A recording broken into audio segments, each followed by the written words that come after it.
미국의 조용한 마을, 평범한 중년 부부가 살고 있던 어느 날, 그들의 삶의 한 동양인 가족이 찾아옵니다. 서로의 문화도 언어도 달랐지만 그들이 나눈 따뜻한 마음은 상상도 못할 기적을 만들어내죠.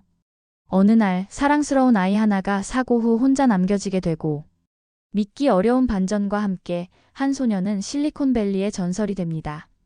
그리고 이 모든 이야기는 한 여자의 작은 용기로 시작되었습니다. 오늘의 감동 실화 끝까지 함께 해주세요. 안녕하세요.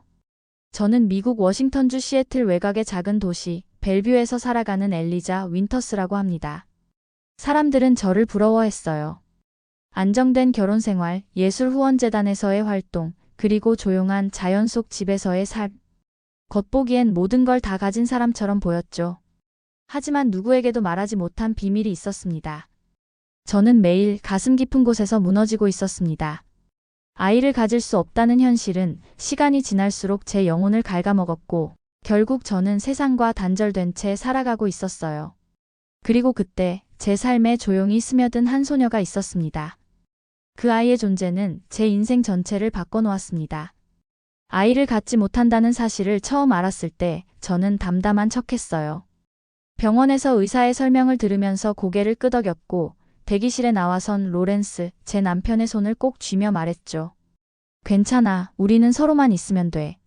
그건 정말 제 진심이었을지도 모르겠어요. 아니, 진심이라 믿고 싶었던 거겠죠. 하지만 시간이 흐를수록 그 믿음은 서서히 부서져 갔습니다. 시험관 시술은 3번 실패했고 4번째 시도 후 저는 병원 주차장에서 울음을 터뜨렸어요. 얼굴이 땅에 닿도록 무너져 내리며 꾹 눌러왔던 감정이 폭발하듯 쏟아졌습니다. 의사는 저의 자궁 내막이 심각하게 얇아졌고 회복 가능성도 높지 않다고 했습니다. 의료진들은 과학적인 설명을 내놨지만 제게 그것은 단지 당신은 엄마가 될 수 없다는 차가운 선고에 불과했습니다. 집으로 돌아온 후 저는 한동안 거울조차 보지 않았어요. 욕실 조명 아래에서 제 눈에 비친 건 자신을 잃어버린 여자의 얼굴이었습니다. 피곤하고 초췌한 눈, 무표정한 입술, 그리고 점점 더 생기를 잃어가는 피부. 로렌스는 저를 위해 저녁을 차려주고 공원을 함께 산책하자며 손을 내밀었지만 저는 점점 그의 손길마저 피하게 됐습니다. 집 안에 있는 피아노는 더 이상 소리를 내지 않았고 부엌의 창문 밖으로 보이던 정원도 돌보지 않았어요. 생명 없는 땅처럼 느껴졌고 아이 없는 저 자신이 바로 그와 같다고 느꼈습니다. 사람들과의 연락도 끊겼습니다. 생일 축하 메시지, 모임 초대, 지인의 출산 소식, 올 딜리트. 어느 순간부터는 알림이 울리는 휴대폰조차 켜두지 않았어요. 시간이 지나면서 저는 기다림이라는 말을 혐오하게 됐습니다. 5번째 시술 후 병실에 누워있던 어느 날 간호사가 제게 말했어요. 기다려보세요. 기적은 때때로 아주 늦게 오거든요. 하지만 저는 알고 있었습니다. 어떤 기적은 기다린다고 오지 않는다는 것을요. 자궁 안에서 생명이 자라지 않는 제 몸은 더 이상 희망을 품을 공간이 아니었습니다. 사람들은 쉽게 말합니다. 입양하면 되지 않느냐고요. 하지만 그건 제게 더 큰 상처를 남기는 말이었습니다. 아직 아무것도 정리되지 않은 제 마음속엔 새로운 아이를 품을 공간조차 없었거든요. 남편은 계속 제 곁에 머물러 주었습니다. 한마디도 강요하지 않았고 제가 아무 말도 하지 않아도 무언의 지지로 다가와 주었습니다. 그 따뜻함은 고마우면서도 두려웠어요. 언젠가는 이 사람마저도 떠나갈지 모른다는 불안이 제 마음에 깊게 자리하고 있었거든요. 그러던 어느 날 저는 아침 햇살 속에서 작은 소음을 들었습니다. 그 소리는 아주 사소했지만 제 내면에 깊은 울림을 주었어요. 마치 오래된 악보의 먼지를 털어내는 듯한 떨림이었죠. 이삿짐 트럭의 시동 소리, 그리고 현관문 앞에 선 어린아이의 웃음소리. 그날 우리 옆집에 새로운 가족이 이사 오고 있었습니다. 창가에 선 채로 저는 그들을 바라봤습니다. 동양인 부부와 2명의 아이가 분주하게 박스를 옮기고 있었고 낯선 언어가 간간히 들려왔어요. 금세 알아차릴 수 있었습니다. 한국어였습니다. 그들 중 여자아이가 제 눈에 들어왔어요. 길게 따은 머리와 옅은 하늘색 원피스, 그리고 무언가 기대에 찬 표정으로 주변을 바라보는 모습. 저는 그 아이를 보며 이상하게도 눈을 뗄 수가 없었습니다. 한참을 바라보다가 문득 내 입가에 미소가 번지고 있다는 걸 느꼈어요. 정말 오랜만의 미소였습니다. 아무 말 없이 그냥 그 존재만으로도 마음이 흔들리는 사람을 만난 건 그때가 처음이었습니다. 이삿짐 트럭이 떠난 저녁 집안은 조용했지만 제 마음은 묘하게 들떠 있었습니다. 낮에 봤던 그 아이의 표정이 자꾸만 떠올랐고 어느새 창가에 다시 서게 되었어요. 골목 끝에 작은 주택, 새로 이사 온 집의 불빛이 어렴풋이 보였고 아직 정리되지 않은 상자들이 그림자처럼 놓여 있었습니다. 남편은 내일 인사하러 가자고 말했지만 저는 여전히 망설이고 있었죠. 사람을 만나는 일은 저에겐 여전히 벅찼고 웃는 얼굴을 만들어내는 게 두려웠어요. 그렇게 그냥 하루가 지나가려는 순간 현관에 초인종이 울렸습니다. 밤이 되어야 들리는 그 조용한 띵동 소리는 제 마음 깊숙한 곳까지 흔들어 놓았죠. 조심스럽게 문을 열었을 때 예상 밖의 광경이 펼쳐졌습니다. 낮에 봤던 그 동양인 여성 단정한 옷차림과 살짝 수줍은 듯한 미소를 띤 얼굴이 제 앞에 서 있었고 그녀의 두 손엔 김이 모락모락 나는 찜냄비가 들려 있었습니다. 처음 듣는 억양의 영어로 자신을 소개했습니다. Hi, I am 수진. This is 한국 음식. Welcome from me and my family. 완벽하지 않은 발음과 어색한 문장이었지만 그 안에는 분명한 정성과 따뜻함이 담겨 있었습니다. 저는 당황했지만 고개를 숙여 감사 인사를 전했고 그 음식은 그날 저녁 제 식탁 위에서 오랜만에 피어난 온기가 되어 주었습니다. 그 후로도 수진 씨는 종종 작은 접시에 음식을 담아 저희 집을 찾았습니다. 매번 다른 음식이었어요. 처음엔 생소했던 삼계탕, 다시마국, 들깨로 만든 찰밥, 그리고 생강향이 은은한 한약재가 들어간 무언가. 재료의 향은 익숙하지 않았고 처음엔 코를 찌르는 듯 했지만 점점 그 향이 기다려지기 시작했습니다. 몸에 따뜻함이 번져가는 기분이었죠. 저는 음식의 맛보다 그 안에 담긴 마음에 더 끌렸던 것 같습니다. 어느 날엔 그녀가 직접 담근 김치를 가져와 주었는데 뚜껑을 열자 강한 향에 당황했던 제가 결국 숟가락을 놓지 못한 건 그 향이 아닌 그녀의 진심 때문이었어요. 그녀와의 대화는 처음엔 길지 않았습니다. 언어의 장벽은 컸고 서로의 문화도 달랐기에 쉽게 가까워질 수 없을 거라 생각했죠. 하지만 시간이 흐르면서 우리는 언어가 아닌 감정으로 교감하기 시작했습니다. 그녀는 묻지 않고 판단하지 않았어요. 오히려 가만히 옆에 앉아 있어주는 방식으로 저를 이해했고 그 고요한 배려는 오랜 침묵에 익숙해진 저에겐 가장 깊은 위로였습니다. 어느 날 수진 씨는 저를 부엌 창가로 데려가 작은 화분을 건넸습니다. 이건 한국에서 희망이라는 꽃이에요. 물만 자주 주세요. 그녀의 서툰 문장에 담긴 그 짧은 메시지는 제 가슴 깊은 곳에 닿아 한동안 아무 말도 할 수 없게 만들었습니다. 점심시간이 되면 수진 씨는 가끔 저희 집에 들렀고 두 사람이 식탁에 마주 앉아 따뜻한 국을 나누는 시간이 저에겐 하루 중 가장 기다려지는 순간이 되었습니다. 처음엔 조용히 숟가락을 움직이는 데에만 집중했지만 어느 순간부터는 서로의 이야기를 꺼내놓기 시작했죠. 그녀는 한국에서의 살, 이민자의 외로움, 그리고 두 아이를 키우며 느낀 두려움에 대해 솔직하게 털어놓았고 저 역시 아이를 갖지 못해 무너졌던 지난 몇 년의 시간을 처음으로 말할 수 있었습니다. 우리는 언어는 달랐지만 감정의 구조는 똑같았습니다. 엄마가 되고 싶은 마음, 가족을 지키고 싶은 간절함, 그리고 여성으로서의 외로움. 그녀의 딸 소유는 자주 저희 집에 놀러 왔습니다. 조용한 아이였고 무언가를 유심히 바라보는 습관이 있었습니다. 동생 지호를 꼼꼼히 챙기는 모습을 보며 저는 그 나이에 어떻게 저토록 어른스러울 수 있을까 놀랐고 아이가 거실에 앉아 숙제를 하는 모습을 멍하니 바라보다가 문득 이런 생각이 들었습니다. 만약 내가 엄마였다면 이런 느낌이었을까? 아이는 저를 미즈 엘리자라고 불렀고 어느 날엔 제 무릎에 기대 잠이 들었습니다. 그 조그만 온기, 말없이 닿아오는 체온 하나에 저는 그날 밤 참 오래도록 울었습니다. 부모가 되지 못했다는 상실감이 조금씩 희미해지기 시작했어요. 어쩌면 혈연이 아니라 마음이 가족을 만드는 게 아닐까 조심스럽게 그런 생각도 하게 되었습니다. 그녀의 남편 이노 씨는 조용한 성격이었지만 따뜻한 사람이었습니다.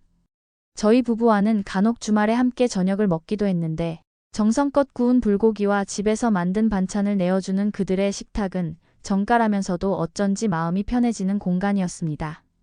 로렌스 역시 이노 씨와 쉽게 친해졌고 아이들과 놀아주는 것을 즐겼습니다.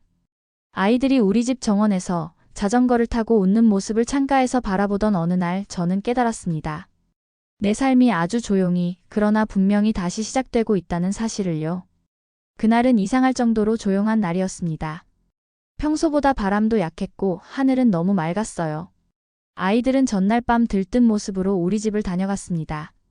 소유는 책상 가득 지도를 펼쳐놓고 자신이 가게 될 도시를 설명했고, 지호는 장난감 가방을 메고 비행기에서 먼저 창문 자리 잡겠다며 웃었습니다. 수진 씨는 여느 때처럼 미소를 띤 얼굴로 김치찌개를 끓이고 있었고, 이노 씨는 짐을 차에 실으며 아이들에게 간식을 챙겼죠. 그날 저녁 우리 부부는 그 가족과 함께 식사를 했습니다. 식탁 위엔 한국 음식이 한가득 차려져 있었고 낯익은 반찬들이 이제는 정겹게 느껴졌어요. 우리는 웃으며 사진을 찍었고 서로의 앞날을 응원하는 인사를 나눴습니다. 다녀오세요. 조심히요. 그 말이 마지막 인사가 될 줄은 아무도 몰랐습니다. 다음 날 아침 우리는 그들을 배웅하기 위해 현관 앞에 나섰습니다. 트렁크에 실린 여행 가방, 잠옷 바람으로 뛰어다니던 지호, 수진 씨의 머리 위에 내려앉은 햇살. 그 순간은 여전히 제 기억 속에 멈춰 있습니다. 차장을 내리고 손을 흔들던 소윤의 얼굴, 반쯤 내린 창문 너머로 들려오던 웃음소리. 엄마, 이따가 사진 보내드릴게요. 그렇게 그들은 실리콘밸리로 향했습니다. 이노 씨의 회사에서 출장 중 숙소를 제공했고 아이들에게 캘리포니아의 해변과 디즈니랜드를 보여주고 싶다는 말에 모두가 설렘으로 가득 차 있었죠. 그날 오후 로렌스와 저는 늦은 점심을 먹고 있었습니다. 테이블 위엔 수진 씨가 남겨준 장조림이 있었고 평온한 일상이 이어지는 듯했죠. 그런데 전화벨이 울렸습니다. 그날의 첫 번째 이상함이었어요. 발신인은 이름 없는 번호였고 전화기 너머의 목소리는 떨리고 있었습니다. 혹시 수진박 씨 가족을 아시나요? 사고가 있었습니다. 한순간 저는 말문이 막혔습니다. 숨이 멎을 듯한 공포가 목을 조여왔고 수화기 너머의 설명은 하나도 귀에 들어오지 않았어요. 단어 하나하나가 멍해처럼 가슴에 박혔고 병원이라는 단어가 나왔을 때 저는 이미 현관문을 박차고 나가 있었습니다. 그들은 고속도로를 달리던 중 반대편에서 중앙선을 넘어온 버스와 정면 충돌을 당했습니다. 졸음운전이 원인이었습니다. 버스는 그들의 차량을 그대로 덮쳤고 뒤따라오던 차량이 그 사고를 보고 신고했습니다. 병원에 도착했을 때는 이미 늦었고 의료진은 침묵 속에서 우리의 눈을 피했습니다. 이노 씨와 수진 씨 그리고 어린 지호는 그 자리에서 세상을 떠났습니다. 유일하게 살아남은 건 소윤이었습니다. 그녀는 기적처럼 살았지만 중상을 입고 의식을 잃은 채 병원으로 이송됐고 혼수 상태에 빠져 있었습니다. 그 며칠은 지옥 같았습니다. 제 머릿속은 하얘졌고 침대에 누워있는 소윤의 얼굴 앞에서 저는 말을 잃었습니다. 얼마나 작고 연약한 아이인지 그 몸에 수없이 붙은 의료장치들이 믿기지 않았고 왜 하필 이 아이가 살아남았는가를 되묻게 되었습니다. 한국에 있는 친인척들에게 연락을 시도했지만 소윤의 부모는 형제가 없었고 부모님도 모두 돌아가신 상태라서 혈연으로 남은 이는 아무도 없었습니다. 아무도 오지 않았고 아무도 그녀의 이름을 불러주지 않았습니다. 며칠 뒤 이노 씨의 회사에서 나온 법무 담당자가 저희 부부를 찾아왔습니다. 아이의 후견인을 정해야 했기 때문입니다. 그 순간 저는 망설이지 않았습니다. 우리가 아이의 보호자가 될게요. 그 말은 저의 결핍이 아닌 저의 믿음에서 나온 말이었습니다. 로렌스도 제 손을 꼭 쥐며 고개를 끄덕였습니다. 우리는 그 아이를 가족으로 맡겠다고 이 집의 이름으로 우리의 삶의 일부로 품겠다고 말했습니다. 그리고 마침내 병실에서 소윤이 눈을 떴습니다. 그 순간 저는 제 인생 전체가 다시 시작되는 소리를 들은 듯 했습니다. 하지만 그녀의 첫 마디는 엄마였습니다. 저는 숨을 삼켰고 잠시 입을 다문 채 아이를 바라봤습니다. 그 말이 누구를 향한 건지 너무도 분명했으니까요. 그리고 저는 조용히 아이의 손을 감싸 쥐었습니다. 괜찮아, 소윤아. 넌 혼자가 아니야. 입양은 단순한 법적 절차가 아니었습니다. 그것은 새로운 관계에 대한 책임이었고 서로의 삶을 깊이 껴안는 선택이었죠. 로렌스와 저는 심사숙고 끝에 입양을 신청했고 이노 씨가 재직하던 회사의 법무팀이 전 과정을 도와주었습니다. 의료 기록, 재정 상태, 거주 환경까지 검토되었고 우리는 아이에게 상처가 되지 않도록 모든 설명을 조심스럽게 준비했어요. 하지만 무엇보다 중요한 건 소윤 본인의 동의였죠. 법적으로도 감정적으로도요. 회복 중인 병실에서 회사 담당자는 조심스럽게 소윤에게 부모님의 이야기를 들려주었습니다. 그들은 서로를 만나 서로를 많이 사랑했고 가족이라는 이름을 만들기 위해 누구보다 치열하게 살아온 사람들이었다고. 그리고 그런 그들이 우리 부부를 얼마나 믿고 의지했는지를 조용히 말해주었습니다. 저는 한 걸음 떨어진 자리에서 그 이야기를 듣고 있었습니다. 그리고 소윤이 천천히 제 쪽을 돌아보았습니다. 고개를 숙이지 않고 그저 천천히 잔잔한 눈빛으로 저를 바라봤습니다. 그리고 아주 작게 고개를 끄덕였습니다. 그 순간 저는 마음속에서 무언가가 따뜻하게 터지는 소리를 들었습니다. 입양이 확정된 날, 로렌스는 소윤의 방을 새로 꾸미는데 온 힘을 쏟았습니다. 아이가 쓰던 책상과 침대는 그대로 가져오고 벽지는 새하얀색으로 바꿨고 창문 옆에는 작은 독서등과 아기자기한 책장을 놓았죠. 우리는 아이의 의견을 묻지 않고는 아무것도 결정하지 않았어요. 단 한 걸음도 강요하지 않기 위해서였습니다. 소윤은 처음엔 조심스럽게 방을 둘러봤고 창가에 걸어놓은 커튼을 천천히 만져보았습니다. 그 작은 손끝에서 저는 다시 한번 아이가 얼마나 다정한 사람인지 느낄 수 있었어요. 저희 부모님도 아이를 손녀로 받아들였고 첫 만남 날엔 조심스럽게 다가와 소윤의 손을 잡았습니다. 네가 우리 가족이 되어줘서 고맙구나. 아버지는 그날 고이 간직해 두셨던 진주 목걸이를 소윤에게 건넸습니다. 이건 내 어머니가 너처럼 귀한 외손녀에게 물려주라고 하셨단다. 낯선 문화와 낯선 사람들 사이에서 소윤은 여전히 조심스러웠지만 점점 미소를 되찾기 시작했습니다. 악몽에 시달리던 밤도 있었고 갑작스레 멍하니 창밖만 바라보며 눈물 짓던 날도 있었지만 저는 그런 그녀의 곁을 묵묵히 지켰습니다. 우리는 서로의 아픔을 말로 설명하진 않았지만 같은 자리에 서 있었습니다. 소윤은 정이 많은 아이였습니다. 어느 날 밤 잠든 줄 알았던 그녀가 제 침실 문 앞에 서 있었습니다. 잠이 안 와요. 낮고 작은 목소리였지만 그 안엔 두려움이 가득 담겨 있었죠. 저는 이불을 들고 소파에 같이 누워 그녀의 머리를 쓰다듬었습니다. 그날 그녀는 제 품에서 잠이 들었습니다. 작고 따뜻한 숨결이 제 팔 위에서 오르내릴 때 저는 다시 한번 눈물을 흘렸습니다. 누군가를 안는다는 것은 내 마음을 완전히 열어주는 일이란 걸 그제서야 깨달았죠. 시간이 조금씩 흘렀고 소윤은 학교에 다시 나가기 시작했습니다. 처음엔 등굣길에 무거운 발걸음을 옮겼지만 서서히 친구들과 어울리는 모습도 보이기 시작했어요. 성적은 여전히 좋았고 특히 수학에 대한 집중력은 놀라웠습니다. 단순히 잘하는 수준이 아니었습니다. 그녀는 문제의 핵심을 꿰뚫어보는 감각을 갖고 있었고 교사들조차 깜짝 놀랄 만큼 창의적인 풀이법을 제시하곤 했죠. 학교에서 열린 학부모 간담회에서 담임 선생님이 조용히 제게 말했습니다. 소윤은 아주 특별한 아이입니다. 전교에서 유일하게 대학 수준 문제를 손대는 학생이에요. 저는 놀라기도 했지만 그보다 뿌듯했습니다. 상처로 가득했던 아이가 자신의 영역에서 이렇게 반짝이고 있다는 사실에 말이 필요 없었습니다. 소윤은 자기 이야기를 많이 하진 않았습니다. 하지만 손글씨로 엄마, 오늘도 수학이 재밌었어요 라고 적은 메모 한 장을 책상 위에 두고 가는 아이였어요. 말보다 깊은 말이었죠. 이름 하나 바꾼 것뿐인데 인생이 이렇게 달라질 수도 있는 걸까요? 소윤은 저희 성을 따라 이제 소윤 윈터스가 되었고 서류 위에 글자 하나가 마음속 가족이라는 진짜 관계를 만든 건 아니지만 그 이름을 부를 때마다 저는 마음이 따뜻해졌습니다. 아이는 여전히 매일같이 상처와 싸우고 있었고 저 역시도 완전히 회복되진 않았습니다. 하지만 우리는 함께 걷고 있었어요. 그게 중요했습니다. 완벽하지 않아도 괜찮았습니다. 사랑이란 건 서로의 불완전함을 품는 일이니까요.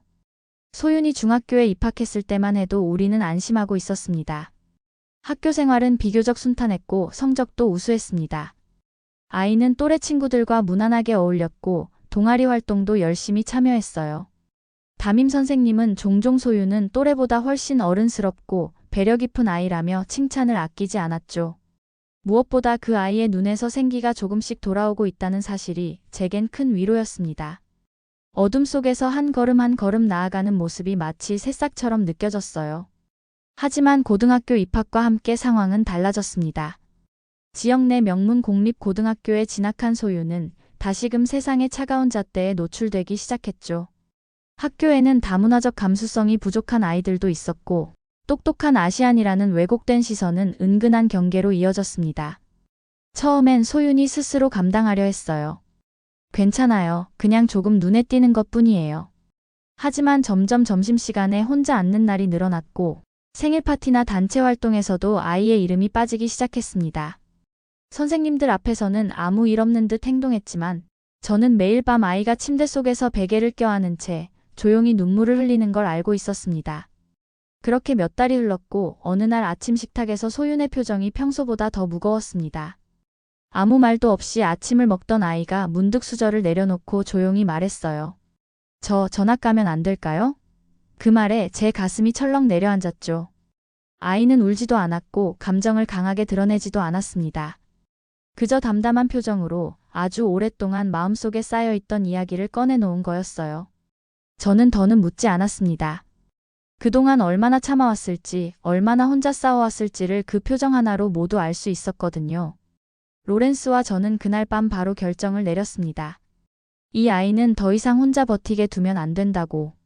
저는 아이가 자기 자신을 감추며 살아가는 것을 원하지 않았고 세상의 기준에 스스로를 맞추려 애쓰게 하고 싶지 않았어요. 그 아이가 소윤 윈터스라는 이름으로 자존감을 가지고 빛날 수 있는 공간이 필요했습니다. 우리는 시애틀 북부에 위치한 한 사립학교에 전학 신청을 넣었습니다. 이곳은 다양한 배경의 학생들이 모인 곳이었고 실력 위주의 평가 시스템이 잘 정립된 교육기관이었어요. 전학 첫날 아침 소윤은 평소보다 일찍 일어나 머리를 곱게 따았고 거울 앞에서 유난히 오랜 시간 자신을 바라보았습니다.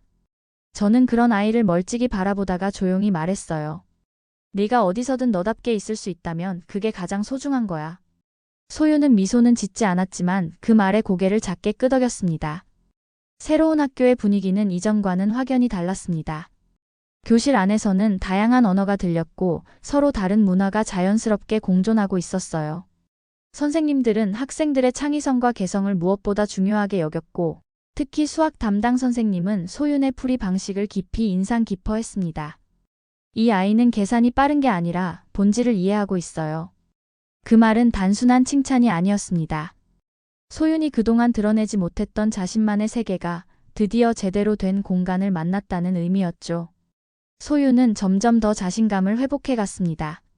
문제를 풀 때마다 손을 드는 아이로 변했고 수업 중 발표를 자처하기도 했어요. 다른 학생들도 자연스럽게 그녀에게 다가오기 시작했습니다. 너는 어떻게 그런 풀이를 생각해내? 수학이 재미있다는 말 처음 공감했어. 처음엔 조용히 웃던 소윤이 이제는 반 친구들과 함께 수학 동아리를 만들어 매주 새로운 문제를 만드는 모임을 열 정도가 되었죠. 그녀가 자기 자리를 찾아가는 모습을 보며 저는 마음 한구석이 따뜻해졌습니다. 아이가 성장하고 있다는 것은 단지 성적이나 입상이 아니라 자신을 믿고 표현해내는 힘이 생겼다는 뜻이니까요. 밤마다 흐느끼던 소리가 점점 사라지고 대신 책장을 넘기는 소리와 연필 긋는 소리가 거실에 울려 퍼졌습니다. 저는 그 소리를 들으며 커피를 마셨고 로렌스는 조용히 신문을 넘겼죠. 아주 평범한 순간이었지만 그 안엔 우리가 만들어낸 기적이 담겨 있었습니다. 그리고 어느 날 학교에서 특별한 행사가 열렸습니다. 학부모가 함께 참석하는 공개 수업이었고 그날 특별 초청된 강사는 하버드 수학과 교수였습니다. 전교생 앞에서 고등학생 수준을 넘는 문제를 제시하는 자리였죠. 교수는 이 문제를 푼 사람은 나와 식사를 하러 오세요 라는 농담을 건넸고 교실 안은 술렁였습니다. 어느 누구도 손을 들지 못했을 때 조용히 한 손이 올라갔습니다. 소윤이었습니다. 그날 교실 안은 숨조차 조심스러울 만큼 고요했습니다. 문제는 복잡했고 대학 수준의 수학 이론을 포함하고 있었습니다. 칠판 가득 쓰인 기호들과 함수, 그리고 교수의 도전적인 눈빛이 교실을 압도했죠.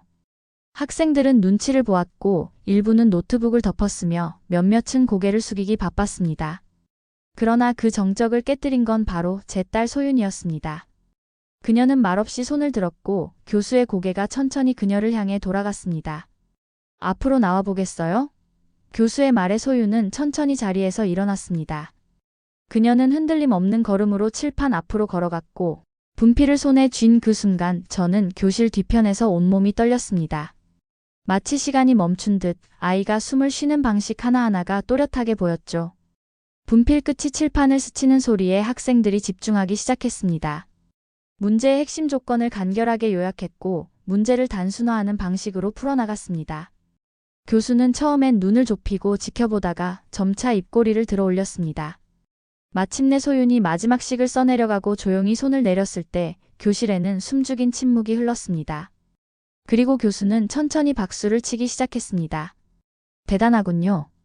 이 방식은 교과서에 나온 것보다 훨씬 효율적이고 창의적입니다.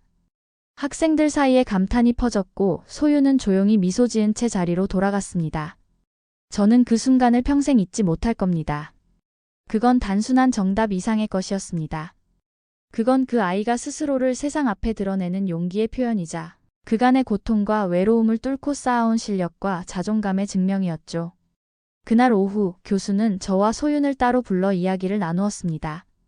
교수는 자신이 본 학생들 중 소윤이 가장 놀라운 수학적 직관을 가졌다고 했고 하버드 수학과의 미래를 책임질 인재라며 감탄을 아끼지 않았습니다. 이 아이는 수학을 이해하고 있어요. 단순한 계산이 아닌 수학적 사고를 하고 있어요. 교수는 자신의 연구실을 견학하러 오라고 했고 특별한 멘토링 기회를 제안했습니다. 소윤의 눈이 반짝였고 저는 밝은 얼굴로 고개를 끄덕이는 아이의 모습을 지켜봤습니다. 그날 이후 소윤은 완전히 달라졌습니다. 수학에 더욱 깊이 빠져들었고 교수와의 주말 멘토링을 통해 다양한 대학 수준의 문제에 도전하기 시작했어요. 그녀의 노트는 공식으로 가득 차 있었고 칠판보다 더 정갈하게 정리된 연습장이 책상 위에 항상 펼쳐져 있었습니다. 학교에서는 수학 경시 대회에 출전시킬 후보로 그녀를 적극 추천했고 그녀는 몇 달 뒤 전국 청소년 수학 올림피아드에서 1위를 수상했습니다. 수상 소식이 학교에 전해졌을 때 소윤은 교정 한가운데에서 동기들과 포옹을 나눴고 친구들은 소윤아, 넌 진짜 천재야 라며 그녀를 칭찬했습니다. 그 모습을 보며 저는 몇 년 전 고개를 숙인 채 홀로 점심을 먹던 그 아이의 모습이 떠올랐습니다. 그리고 생각했죠. 시간은 진짜 상처를 치유하는 게 아니라 사랑이 그 시간을 견디게 만드는 거구나. 그녀의 이름은 이제 교내 신문에도 실렸고 지역 교육청에서도 수학 영재 사례로 소개되기 시작했습니다. 교수는 하버드 대학 수학과 입학 추천서를 직접 써주겠다고 했고 소윤은 자기가 쓴 논문 초안을 교수와 함께 다듬기 시작했습니다. 제 아이는 그저 똑똑한 학생이 아니었습니다.